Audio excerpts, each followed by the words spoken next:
I think this is part of the internet and television and so on, that it's picked up steam where people are unable to separate out issues.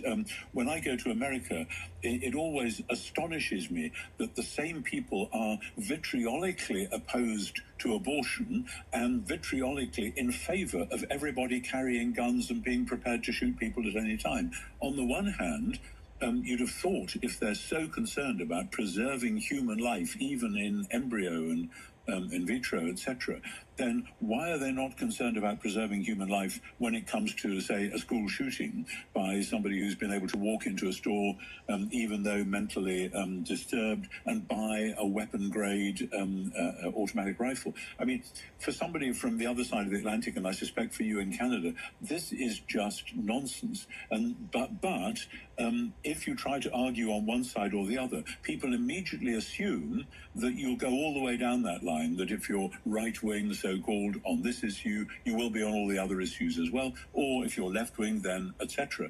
And I constantly want to say the issues do not bundle up like that, and to think in that oversimplified way, that simplistic way, is seriously dangerous.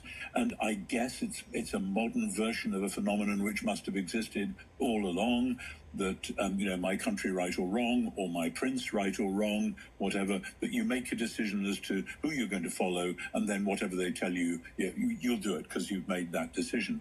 Instead of that, part of the maturity of wise, well-organized societies would be to be able to introduce lots of nuance and say, well, no, we've got to think this one through. And maybe there's part of it to which we want to say yes and part of it we want to say no, etc., rather than bundling it up. So I think we've accepted an oversimple analysis of far too many things.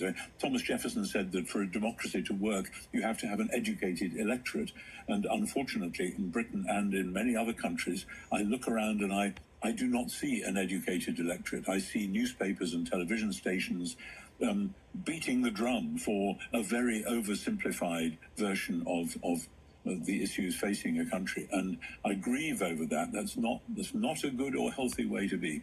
Well, there's so much we could unpack there. I mean, gun control, abortion, and I agree. It's very different, being a Canadian who spends a lot of time in the U.S. I have a lot of American friends, and most of them own weapons, etc., and most of them are on the more conservative side. And we've had some really interesting conversations because, like you, I've never owned a gun. I don't get the mindset. I don't understand it. I'm not judging it. I just don't understand the mindset. And I think it's impossible for Americans to understand our mindset.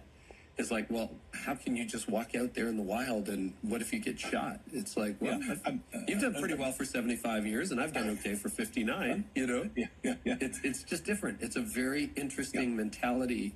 And there's much more involved in the culture wars as well.